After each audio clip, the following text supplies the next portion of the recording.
Buenos días a todos. Vamos meditar esta manhã em 1 de Pedro, seguindo a última predicação que tivemos. Mas espero que vocês han desayunado bem hoje, porque a predicação vai ser um pouco larga. Eu tentei muitíssimo hacerla mais corta, pero não hacía justicia al texto. Então, pido a ajuda de Grace e Matías, manter todos despiertos, para que nadie se quede dormido. E se alguém se queda dormido, hace assim ao lado e já está.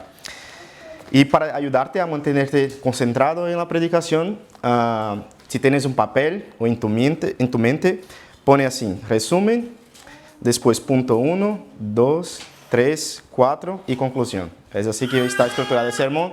Então, vamos falar primeiro um resumen da última predicação, que foi em 1 de Pedro também. Hoje vamos continuá-la. E depois vamos ter 4 pontos e a conclusão. ¿Vale? E se organizas assim em tu mente, creio que não vas a perderte durante a exposição. Vamos a orar e leemos o texto e empezamos a meditação.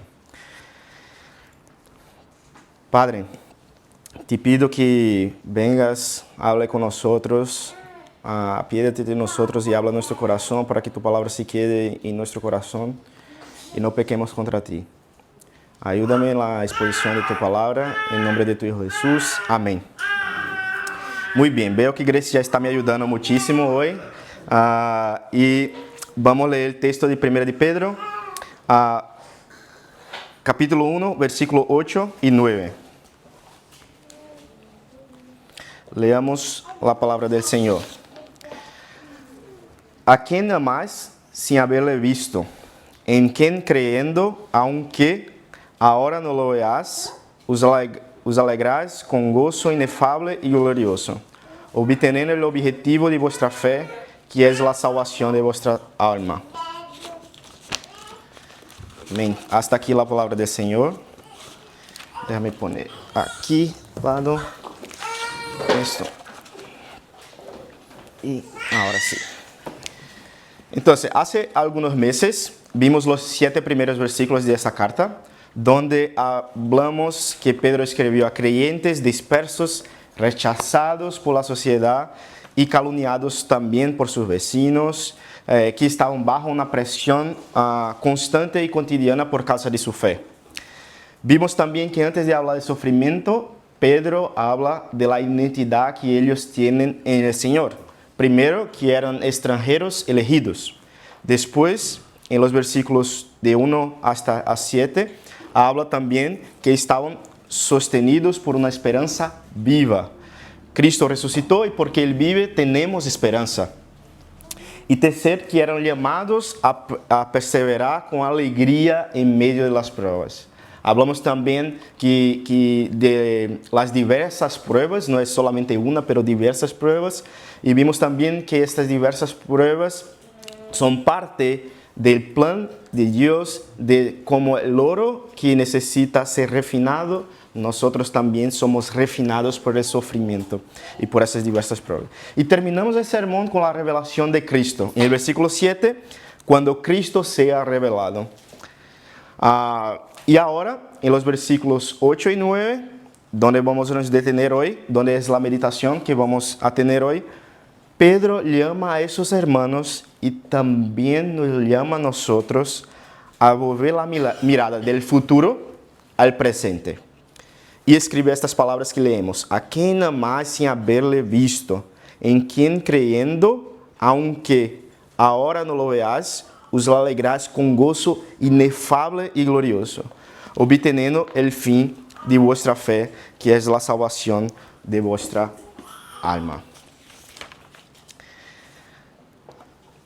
Aunque los creyentes dispersos que Pedro escribe no tengan visto a Cristo, así como nosotros, estos creyentes esperan la revelación futura de Cristo.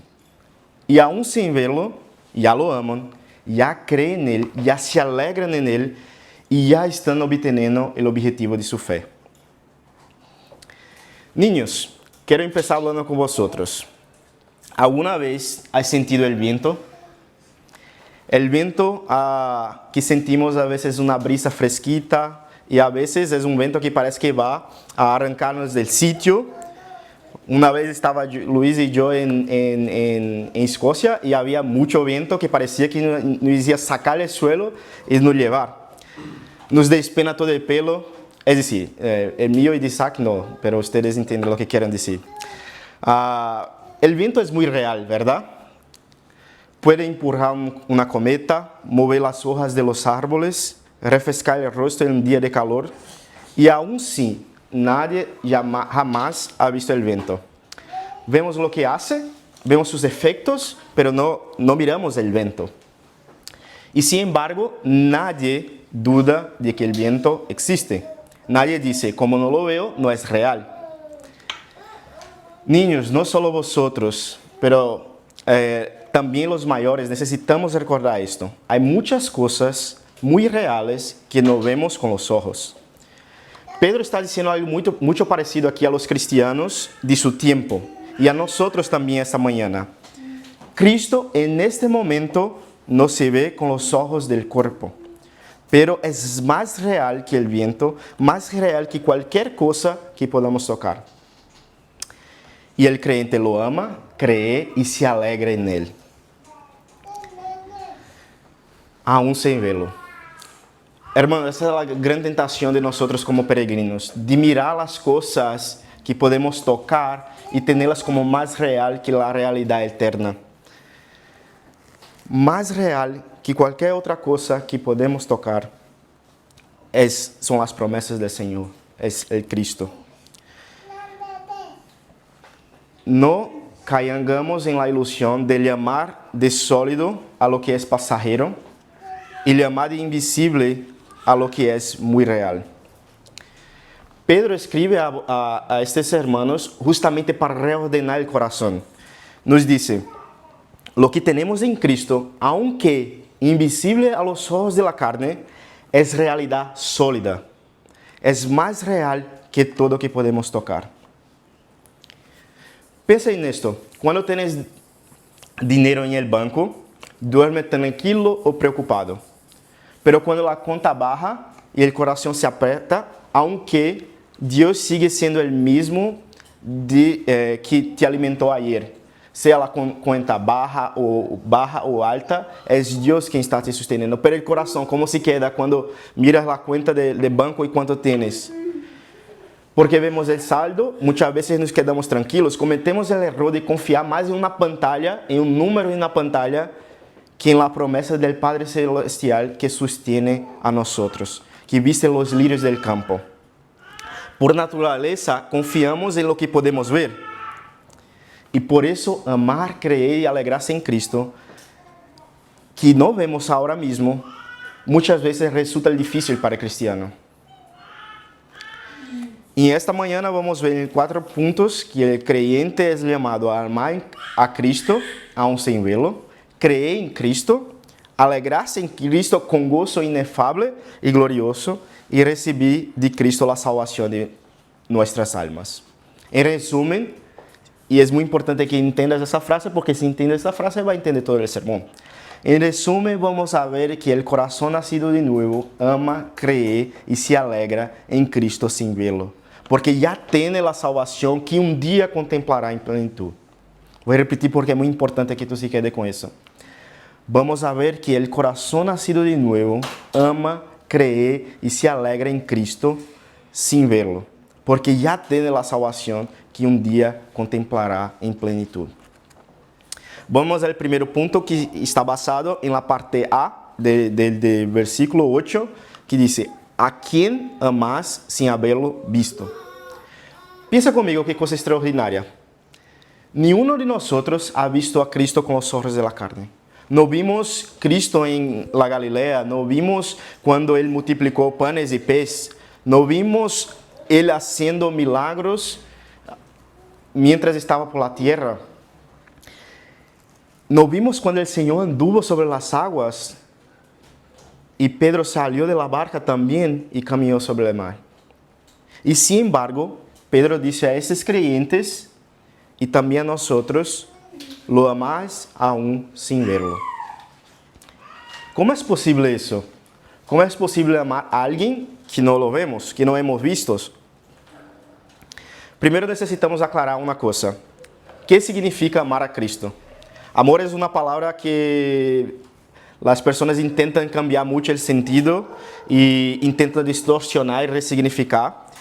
Entonces, vamos a hacer una definición primero de eso. Y me gusta mucho la definición de Piper sobre amar a Cristo, que dice: amar a Cristo no es menos que un afecto santo y profundo, pero tampoco se reduce a una emoción pasajera. Es el apego del corazón regenerado al Señor Jesucristo, de modo que el alma aprende a deleitarse en Él, a confiar en Él y a obedecerlo. Y es importante que tengamos esto en mente porque es muy fácil reducir el amor al Cristo a intensidad de nuestras emociones. Si hacemos eso, caeremos en una de dos armadillas, de dos trampas. O viviremos eufóricos en los momentos altos y desesperados cuando el sentimiento despenca, desaparezca, buscando siempre la próxima sensación. O la segunda trampa, si somos por naturaleza menos emotivos, concluiremos que no amamos a Cristo suficiente. No podemos basar el amor en Cristo en sentimientos pasajeros. Ni una de esas dos cosas es amor bíblico. El amor a Cristo es por encima de todo la orientación estable de corazón hacia Él. Es reconocer que Él es digno y vivir coherentemente con este reconocimiento. Yo conozco que el Señor es digno, es mi Señor y vivo en acorde con eso. Ese es el amor bíblico. Por eso Jesús dijo en Juan 14:15, si me amáis, guardad mis mandamientos. No está diciendo que amar a Cristo sea lo mismo que obedecer a los mandamientos. Está diciendo que de ese amor hacia Cristo brotará la obediencia como su fruto inevitable. Si amo a Cristo, será inevitable que yo no lo obedezca. Voy a obedecerlo porque lo amo. Es el fruto. La obediencia no es la raíz, es el fruto. La raíz es el amor del corazón cambiado, del nuevo corazón. El propio Jesús llevó la exigencia de amarlo a un punto extremo. Si miramos Mateo 10:37, Jesús dijo: el que ama al padre o madre más que a mí, no es digno de mí. El que ama a hijo o hija más que a mí, no es digno de mí. Jesús usa palabras muy fuertes para definir qué es amarlo. El Padre que nos alimenta, el Padre que nos creó, el Hijo que Dios nos da, no puede ser más amado que Jesús. El amor que nos une a nuestros padres, a nuestros familiares, a nuestros hijos, no es una decisión de la voluntad, es un afecto profundo, está en nuestro corazón. Y Jesús dice que debemos amarlo más que eso, más que el Padre que te crió, más que el Hijo que Dios te da. ¿Y cómo vamos a amarlo si nunca te lo visto delante de nosotros? La respuesta, como la mayoría de las veces, no está dentro de nosotros. No podemos producir ese amor por la fuerza de nuestra voluntad. Y aquí está la clave. Esta es una clave muy importante. Ese amor no nace de la naturaleza humana caída. Nace del nuevo nacimiento. Cuando hablando con los judíos, Jesús le dijo a ellos en Juan 8:42, si vuestro Padre fuese Dios, ciertamente me amarías. El problema no era intelectual, no era cognitivo, no era de entendimiento, era de naturaleza. No amaban a Cristo porque no eran hijos de Dios. Con el nuevo nacimiento, ese amor deja de ser ajeno al corazón y pasa a ser propio del nuevo hombre. Lo que antes era imposible, ahora es natural. No perfecto, pero real. El regenerado ama a Cristo porque ha recibido la naturaleza de los hijos de Dios. Porque Dios es su Padre, puede amar a Cristo. Y precisamente porque ese amor no depende de ver, puede Pedro decir a creyentes dispersos que jamás han visto a Cristo, a quien amas sin haberle visto. La vista del cuerpo no es el fundamento del amor cristiano. Necesitas entender esto esta mañana. El fundamento es la obra del Espíritu en el corazón. ¿Cuáles fueron las palabras de Jesús para Tomás cuando Jesús, después de la resurrección, apareció a sus discípulos? ¿Cuáles fueron sus palabras? Bienaventurados los que no vieron y creyeron. Juan 20, 29. Esa bienaventuranza recae sobre nosotros, hermanos. Bienaventurados los que no vieron y creyeron. ¿Y cómo llevamos esto a la vida diaria? ¿Dónde es probado el amor a Cristo en nuestro contexto? Es probado primero cuando estamos solos. Cuando nadie nos ve. Hay pecados que nos sentimos más cómodos de cometer cuando nadie está nos mirando. Nadie está viendo, entonces puedo hacerlo. Pensamos muchas veces. La envidia con que mira otras personas en las redes sociales. El pequeño fraude en el trabajo que justificas de alguna manera. La ira silenciosa que crece en tu corazón hacia un hermano porque a ti no te gusta alguna cosa. Y dejas que ese sentimiento va creciendo. La mirada que se detiene donde no debe. La amargura que alimentas en el corazón contra el hermano que te hizo algún daño. Déjame decirte una cosa. Tus pecados que están ocultos, que otros no ven, siguen siendo pecado. Siguen ofendendo a tu Señor. Cristiano, entendas eso. Si amas a Cristo, saber que Él te ve, basta para apartarte del pecado oculto. El mundo muchas veces evita el pecado por miedo de ser expuesto. Pero el creyente lo evita porque sabe que ese pecado ofende a su Señor. Da igual si hay alguien mirando o si estoy solo. Porque el Cristo que no vemos, ese Cristo sí nos ve. Y aquel que lo ama quiere agradarlo incluso cuando nadie está viendo, cuando nadie está mirando.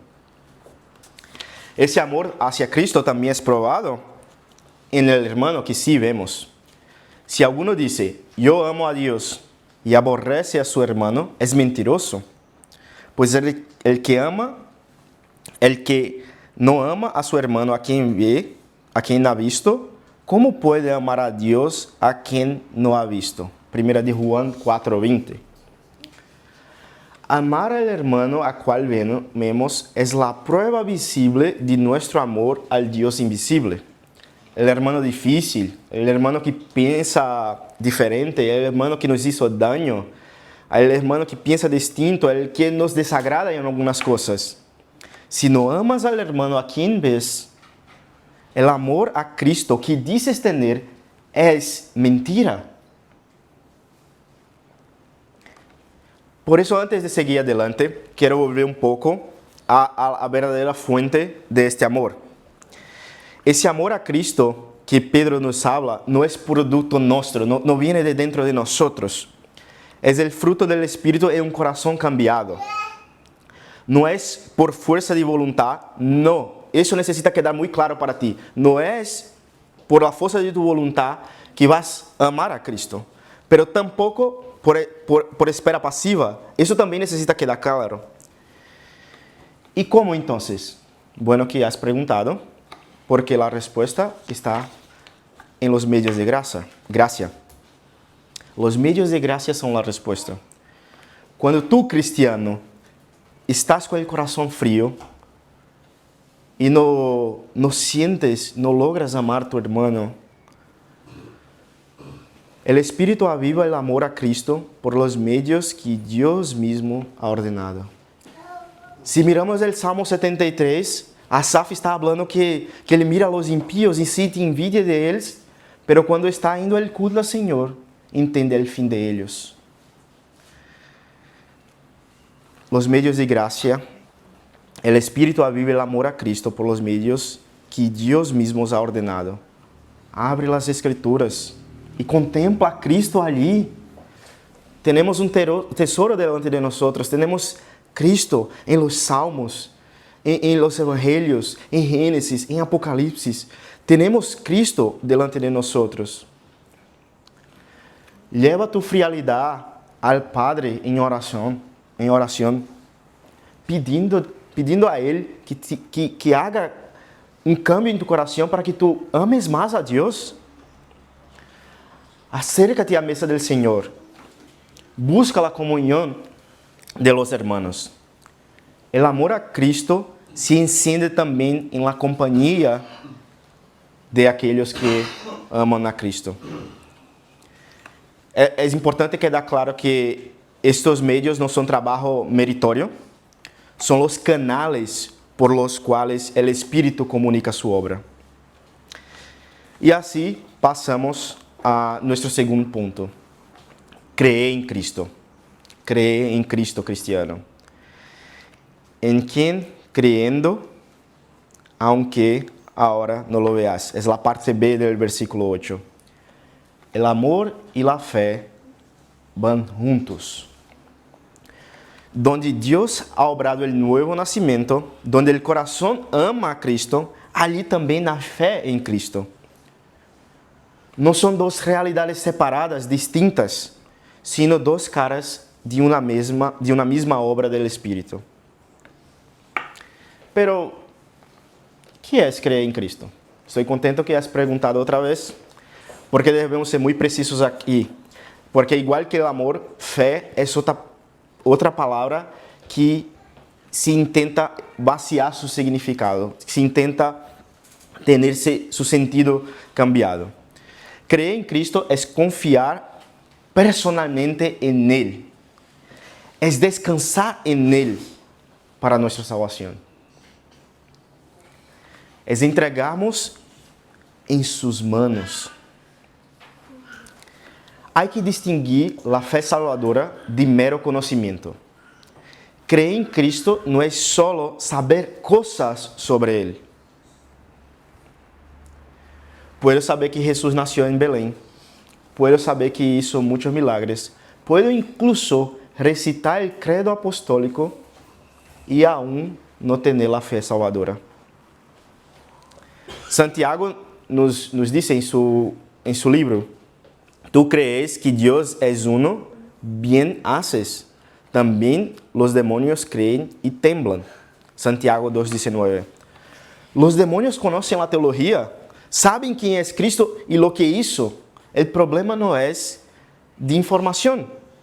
El versículo más conocido de las Escrituras nos dice: para que todo aquel que en Él cree no se pierda, mas tenga vida eterna. No dice todo aquel que cree cosas sobre Él. Dice todo aquel que en Él cree. Creer en Cristo es relacional. Es la respuesta del corazón nacido de nuevo a una persona viva. Es decir al Señor: no tengo mérito, no tengo justicia propia, me entrego a ti, tú eres mi Salvador, tú eres mi Señor, tú eres mi todo, mi bien supremo, y no hay otro fuera de ti. Es necesario creer en Cristo, hermanos. Podrías pensar, si pudiera verlo, creería. Si lo viera, sí sería capaz de creer. Pero Spurgeon, sobre este texto, comenta una cosa que desarma esta ilusión. Nos recuerda diciendo: muchos vieron a Jesús cuando estaba en la tierra, y sin embargo perecieron. Pero ningún hombre creyó verdaderamente en Él y pereció. O sea, a gente que ha visto Cristo con sus ojos carnales y perecieron. Pero todos aquellos que creyeron en Él, aunque sin verlo, no han perecido. Porque por fe andamos, no por vista. La fe bíblica no depende de la vista física. Que dice Hebreos 11:1. Es pues la fe, la certeza de lo que se espera, la convicción de lo que no se ve. Hebreos 11:1.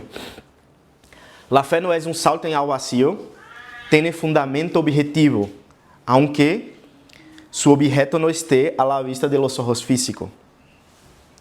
¿Y cuál es el fundamento? Romanos 10:17 nos dice, así que la fe es por el oír, y el oír por la palabra de Dios. Nosotros no vemos a Cristo con los ojos de la carne, pero lo vemos con los ojos de la fe.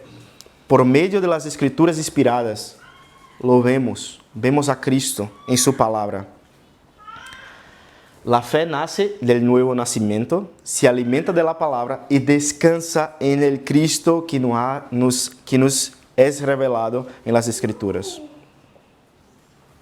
Y como no puede ser de otra manera, tu fe va a ser probada. Pedro habló de diversas pruebas en el versículo 6. La fe es probada cuando llega un correo diciendo, mira, junta tus cosas y no trabajas más aquí. La fe es probada cuando oramos durante años y parece que Dios no contesta nuestras oraciones. La fe es probada cuando sepultamos un hijo. La fe del cristiano es probada. En esos momentos los sentimientos pueden gritar y decir, mira, ¿dónde está tu Dios? Las circunstancias muchas veces parecen contradecir las promesas. Ahí está la prueba. ¿Confiamos en lo que vemos o confiamos en lo que Dios ha dicho? ¿Dónde está apoyado tu corazón, cristiano? Creer en Cristo significa decir, incluso entre lágrimas, Señor, no entiendo tu providencia, no veo el plan, pero sé quién eres y confío en ti. Hay otro momento que la fe es probada que pocos comentan. Es la acusación de la conciencia. Cuanto más crece el creyente en madurez, más sensible se vuelve al pecado. Y entonces viene la voz. ¿Cómo te atreves a acercar a Dios? Mira lo que hiciste ayer. Mira lo que pensaste esta mañana. Aquí debes discernir con cuidado. Porque el Espíritu Santo nos convence del pecado para llevarnos al arrepentimiento y a la reconciliación. El adversario, en cambio, nos acusa para nos paralizar y lanzar a la desesperación. El propósito del Espíritu es redimir. El propósito del acusador es destruir. Y la fe debe responder, debe contestar apoyándose en la firme promesa de Dios. ¿Cuál es esa promesa? Si confesamos nuestros pecados, Él es fiel y justo para perdonar nuestros pecados y limpiarnos de toda maldad. 1 de Juan 1:9. La fe no descansa en el que siente tu corazón acerca del perdón. Descansa en la palabra de Dios. Descansa en lo que Cristo consumó en la cruz y en lo que Dios declara en su palabra. Si Dios te perdona, estás perdonado. Diga a tu corazón lo que diga, aunque tu corazón te acuse.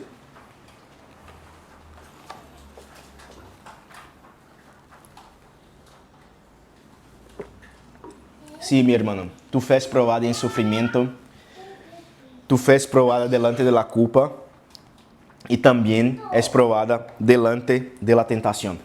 Vamos juntos al texto de Hebreos 11:26.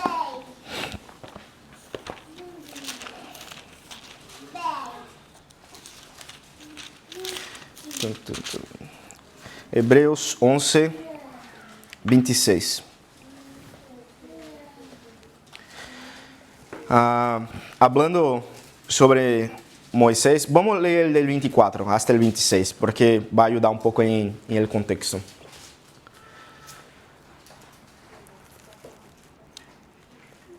Por la fe, Moisés, hecho ya grande, rehusó llamarse hijo de la hija de Faraón, escogiendo antes ser maltratado con el pueblo de Dios que gozar de los deleites temporales del pecado, teniendo por mayores riquezas el vituperio de Cristo que los tesoros de los egipcios, porque tenía puesta la mirada en el galardón. Moisés vio delante de él dos opciones. A la vista, los tesoros de Egipto, los placeres del palacio, el estatus. Del otro lado, la fe, el vituperio de Cristo, el sufrimiento con el pueblo de Dios y un galardón que todavía no se veía. Y escogió lo invisible, porque ese invisible era más real que todos los tesoros de Egipto. Eso es la fe en la tentación. Cuando dices, veo el placer, veo la ganancia inmediata, pero veo también a Cristo. Y Cristo es infinitamente más valioso que todo que pueda poner delante de mí. Como decía Lutero, nos pueden despojar de bienes, nombre y hogar, el cuerpo destruir, mas siempre hay de existir de Dios el reino eterno. Esta es la fe que está Pedro diciendo que tú, cristiano, debes tener. Una fe que confía en Cristo delante de las pruebas, delante de la tentación, delante de la acusación. Una fe que descansa en la palabra inspirada y en ella medita día y noche. Una fe que resiste en el sufrimiento, en la culpa y en la tentación. Y de esa fe brota una cosa que el mundo no conoce, pero tú, cristiano, la conoces, la alegría en Cristo. Y así entramos en el tercer punto. Alégrate en Cristo, cristiano. Os alegrais com gozo inefável e glorioso. É importante dizer que Pedro não disse, os alegrarás algum dia. Disse, os alegrarás hoje, presente, realidade atual. Em meio das pruebas, vai estar contento. E é importante notar que Pedro escreve a gente que estava sofrendo. Sua alegria, portanto, não dependia das circunstâncias. Não é uma alegria circunstancial que mira, tenho algum dinheiro na conta, as inversões vão bem e por isso estou contento. Não, não é circunstancial. O mundo sim depende disso. O mundo depende que não haja guerras. O mundo depende de que as inversões vão bem. O mundo depende de coisas visíveis para estar contento ou alegre. Pero nosotros não. Nossa alegria em Cristo não é circunstancial. Da igual se lá fora está tendo guerras ou não. Estamos alegres em Cristo e firmados em sua promessa. Porque miramos a palavra inspirada e vemos que há esperança viva para nós. Tampouco é uma alegria forçada. Por muitas vezes, quando niño, e eu me quedava muito molesto com isso, quando eu via que tinha que estar sempre sorrindo porque eres cristiano. Cai na calle e tienes que estar sorrindo porque eres cristiano. Não, a alegria em Cristo não é uma sorrisa forçada. Não é uma sorrisa obrigatória, reprimindo qualquer expressão de dolor. Não é isso.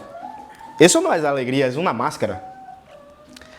O cristiano não é masoquista nem estoico. É dizer, não se alegra a causa do sofrimento, sino porque é Deus que se revela em meio das pruebas. Porque tu vas a conocer más a Dios en medio de las pruebas. Y es por eso que nos alegramos en Cristo. La alegría del cristiano brota de poder conocer más a Cristo, identificarse con su Señor en los sufrimientos.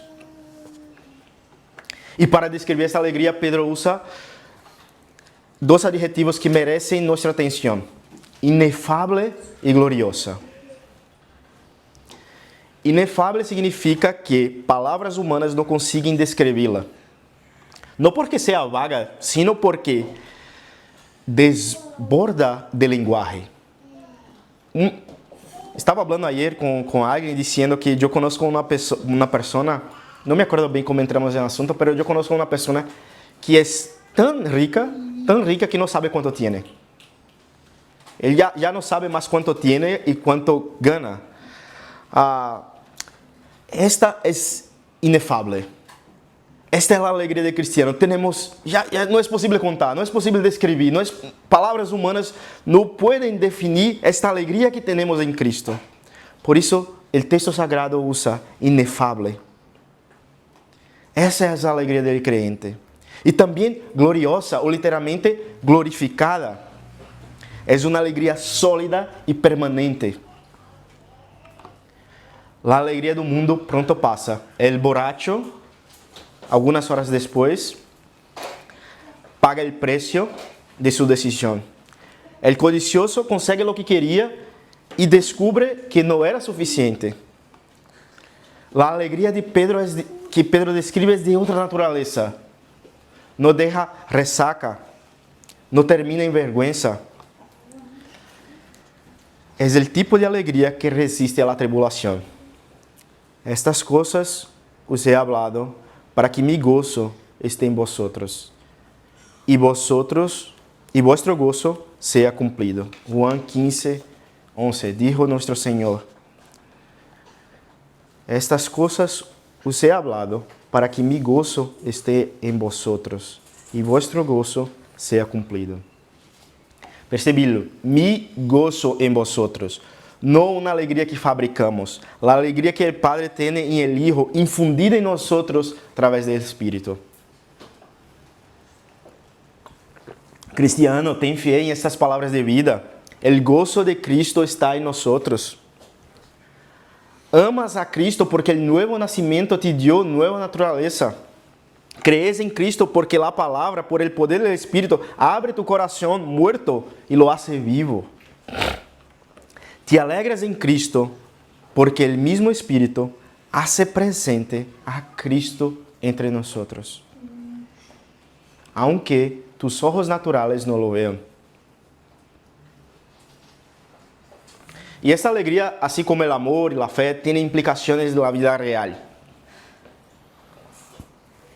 E permite que tenhas alegria em la imaginação, em el sofrimento. Que dijo nuestro Señor em Lucas 6:22: Bem-aventurados sereis quando os hombres os aborreçam. Gozaos en aquel dia e alegraos, porque aqui vuestro galardão es grande en los cielos. Alegraos en aquel dia, precisamente en el dia de rechazo, no después. Vivimos en una España cada vez más secular, donde confesar a Cristo con claridad es cada vez más extraño, donde mantener la ética bíblica en el trabajo, en la familia, en las conversaciones, hazla a la gente. En esos momentos, ¿cómo vamos a estar alegres? La alegría cristiana no nega la dificultad. Es la certeza que hay algo más real y más permanente que el rechazo humano. El favor de Dios. Esta alegria também se revela na maneira como rendimos culto ao Senhor. Quando vienes ao culto el domingo para adorar, quando abris as escrituras, quando cantais, quando os acercais al pan e el vino, não estás participando de um rito vazio. Estás tocando a realidade mais sólida que pode existir. El domingo, el descanso en el Senhor, apunta a realidade que tendremos com Deus um dia. A alegria que experimentamos em los domingos é uma antecipação da alegria que estará quando veamos ao Senhor cara a cara. Déjame ser mais preciso aqui sobre esta alegria. Há uma história que resume como poucas a alegria que descreve Pedro. E quero compartilhar com vocês. Em novembro de 1873, um abogado presbiteriano de Chicago chamado Horacio Spafford enviou a sua esposa e a suas 4 filhas pequenas em barco à Europa. Ele se quedaria uns dias mais para trabalho e depois iria encontrar com elas. E a travessia de sua mulher e suas filhas foi tranquila, hasta que, em meio do Atlântico, o barco colisou com outra embarcação e se hundiu em 12 minutos. De las 4 hijas, nenhuma sobreviveu. A esposa, Ana, foi resgatada, aferrada a um troço de madeira flotante. Desde Inglaterra enviou a seu marido mensagem com 2 palavras: salva sola. Depois, o homem cruzou o Atlântico para reunir-se a sua esposa. Durante a travessia, o capitão lhe indicou o ponto, mais ou menos, onde suas filhas haviam morto. O homem passou aquela noite em seu camarote e ali, sobre o mar, que havia cerrado os olhos de sua hija, escreveu um hino que a igreja canta desde então. Si paz la más dulce me das a gozar, si el dolor más fuerte he de sufrir, o sea lo que sea, tú me haces saber que feliz con Jesús siempre soy. Aqui está a alegria glorificada de Pedro. Não se pode quitar o brilho desta alegria. Não é na alegação de dolor. Spafford lloraba, las lágrimas eran reales, pero mientras las lágrimas corrían su rostro, brotaba del alma una certeza sólida que la muerte no podía alcanzar, que feliz con Jesús el cristiano siempre es. Esta alegria não é um logro humano, sino um regalo que solo disfruta quem se submete ao Evangelho e entende o senhorio de Cristo sobre todo e todos. O crente que entende que Cristo é Senhor sobre todas as circunstâncias, incluso quando nossos filhos estão mortos, é porque ele ha entendido que Cristo é Senhor sobre todas as coisas. O creyente goza de ella, incluso em meio de los dolores que es de este mundo caído. Por isso, quando acude o culto cristiano, não lo hace por mera obrigação semanal, sino por la profunda expectativa de que vas a encontrar Cristo, que vas a encontrar Cristo em sua palavra e ligas com o desejo de escuchar as palavras de seu amado, que lo movem a acudir este momento com uma alegria inefável e gloriosa.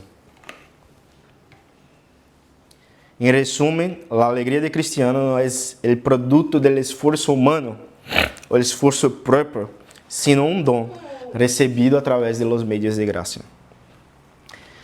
E com alegria em coração, espero que estejam. Chegamos ao 4º ponto, ao último ponto.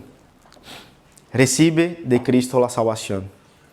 O versículo 9 diz: obteniendo el fin de vuestra fe, que es la salvación de vuestra alma. Aqui está o destino. Aqui está para onde o caminho apunta. El fin de vuestra fe. Quando oímos fim, a lo mejor para mim, quando miro fim, já penso em término. Se acabou. Pero a palavra grega aqui é telos, que não quer dizer se acabou, pero quer dizer meta, objetivo, destino. La fé não é um fim em si mesma. La fé é o caminho hacia el destino, el camino por lo cual anda el peregrino, el extranjero. Y ese destino es la salvación. La fe es para el alma lo que un camino es para el viajero. Si el viajero se detiene y se queda admirando el camino, nunca llega. La fe en Cristo es el medio que Dios ha establecido para que lleguemos al destino, la salvación de vuestras almas. E é importante falar aqui sobre esta expressão, a salvação de vossas almas, porque ela ha sido mal entendida muitas vezes. Mucha gente, mirando este texto, dijo, ¿esto es una filosofía griega?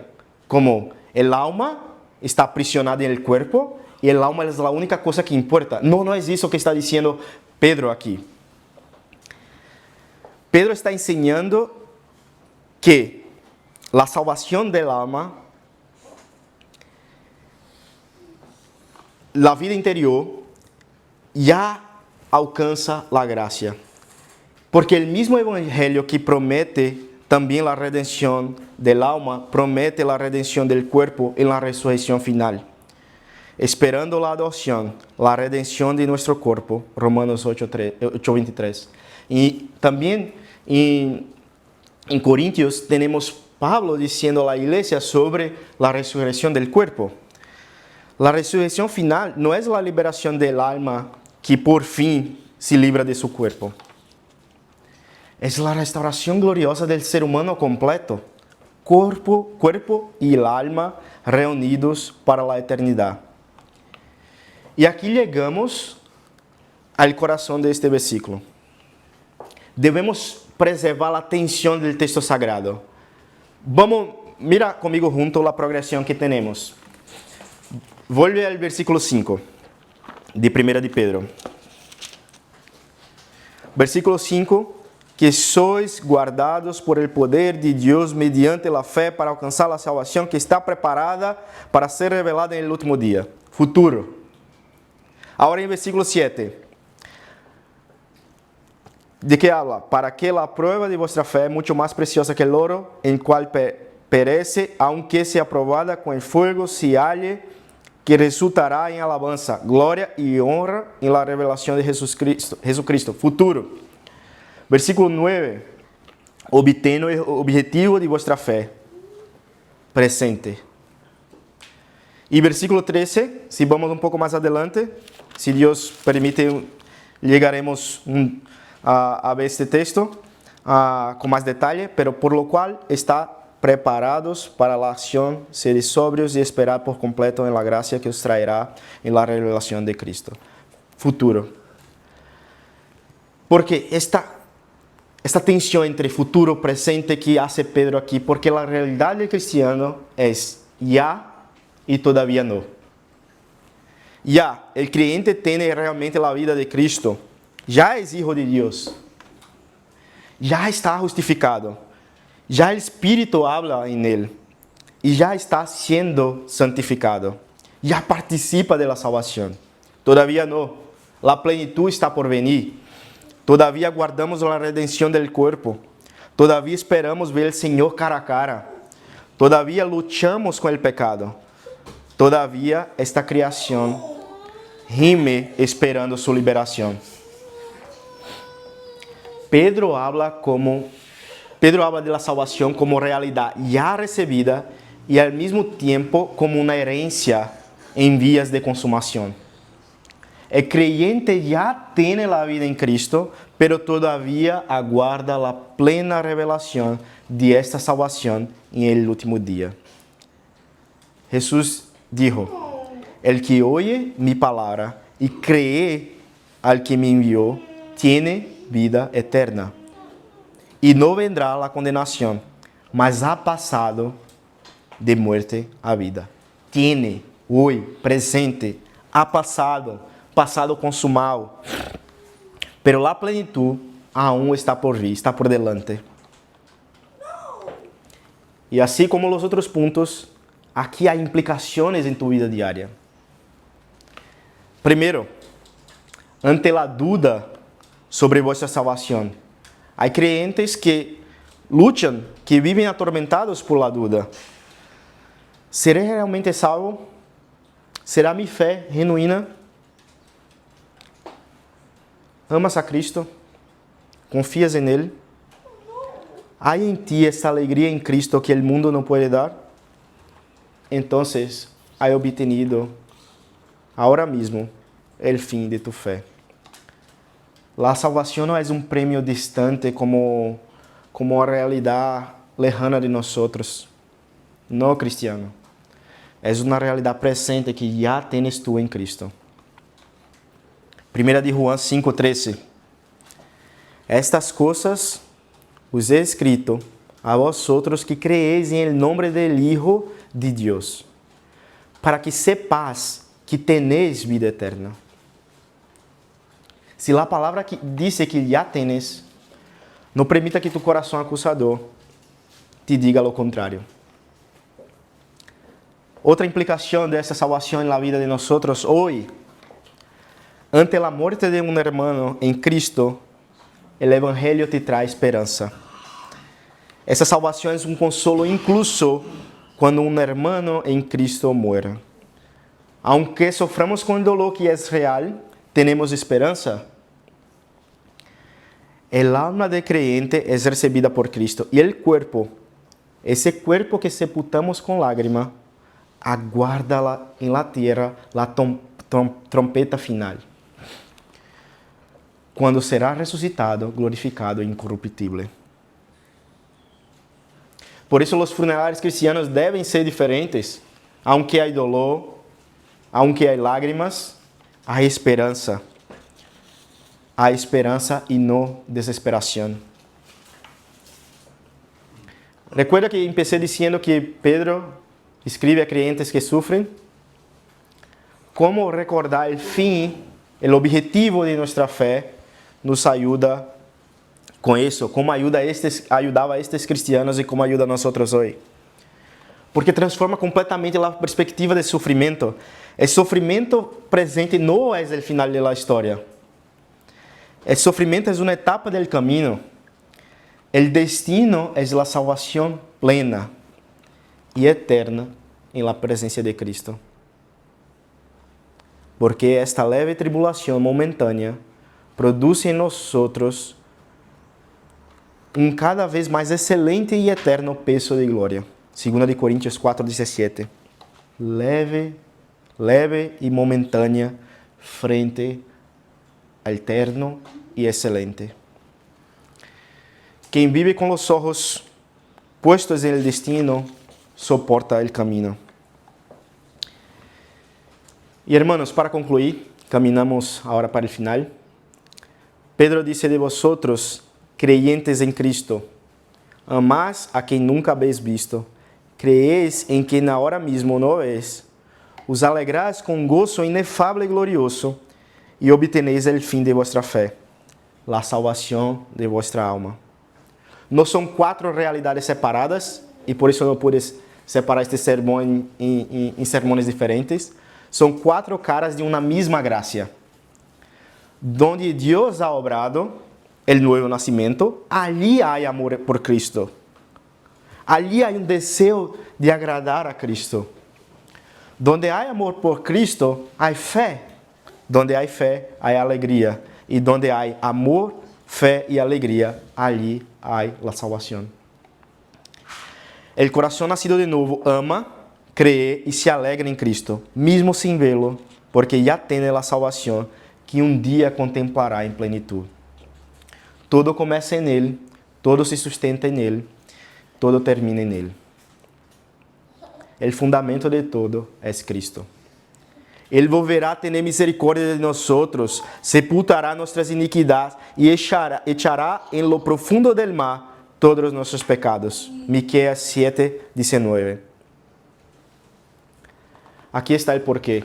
A razão por que podemos amar a Cristo, confiar em Ele, alegrar em Ele e receber de Ele a salvação, é que Ele tomou sobre si nossas iniquidades e la echou em el fundo del mar, en el profundo del mar. Que dice la primera pregunta del Catecismo Menor. ¿Cuál es el fin principal del hombre? El fin principal del hombre es glorificar a Dios y gozar en Él para siempre. Es eso precisamente que Pedro está descrevendo aqui. Amar, creer, alegrar-se em Cristo, invisible. Começa aqui imperfectamente, lo sé, pero Deus vai concluir sua obra e viveremos, continuaremos en eso eternamente em sua presença, se alegrando em Cristo. El gozo inefável e glorioso de hoje, que sientes aqui em esta vida, é a primeira gota del océano, del gozar de Dios para siempre. El domingo, el día del Señor, la palabra del Señor, las cosas que Dios nos da aquí, es la primera gota del océano, del gozar de Dios para siempre. Pero también esta mañana hay una realidad terrible que debemos enfrentar. Si rechazas a Cristo, rechazas todo. No solo te pierdes el cielo y el futuro, te pierdes el amor que Pedro describe ahora, la fe que descansa ahora, la alegría inefable ahora, la salvación presente ahora. Vives sin la única realidad sólida que existe, agarrado al saldo de una cuenta de banco, mientras la cuenta del alma se vacía día tras día. Y al final de este camino, porque todo camino tiene un final, está esto: la separación eterna de aquel a quien fuiste creado para amar. La Escritura lo llama de infierno, fuego, tinieblas, segunda muerte. No son metáforas decorativas, son palabras que apuntan a una realidad que excede el lenguaje. Igual que el gozo inefable que tenemos, pero en la dirección opuesta. Si la alegría del creyente es inefable, también lo es la pérdida del que muere sin Cristo. Y lo digo con temblor, porque sé que si no fuera la pura misericordia de Dios, yo mismo estaría perdido. No te hablo desde una altura, te hablo desde el mismo abismo del que Cristo me sacó. Si estás aquí esta mañana y todavía no has venido a Cristo, escúchame, no postergues eso. La voz que hoy escuchas, quizás no oirás mañana.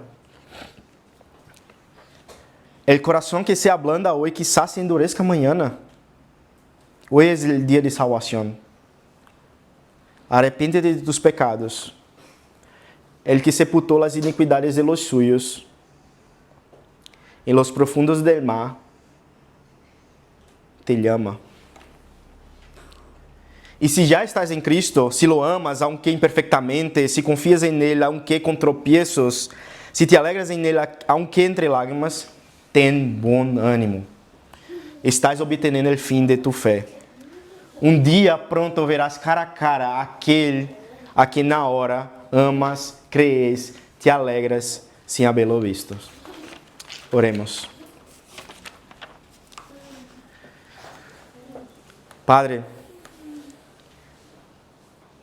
gracias te damos por tu palabra. Gracias te damos porque podemos nos alegrar en medio de las pruebas. Gracias te damos porque tenemos una esperanza viva en ti. Padre, yo te pido que tú nos enseña a tu iglesia, enseña a nosotros a te amar más, a con zelo, com alegria, compartir a mesma salvação que nos alcançou com os outros. Padre, que tengamos esperança para a vida venidera, pero também aqui hoje, que nosso coração se alegre diante do rechazo, diante da persecução, diante do sofrimento, não por conta do sofrimento em si mesmo, pero porque nos acerca mais de ti, queremos estar mais cercano de ti, Padre. Não somos capazes em nós mesmos de fazer isso, por isso, Padre, te pedimos, acércanos a ti.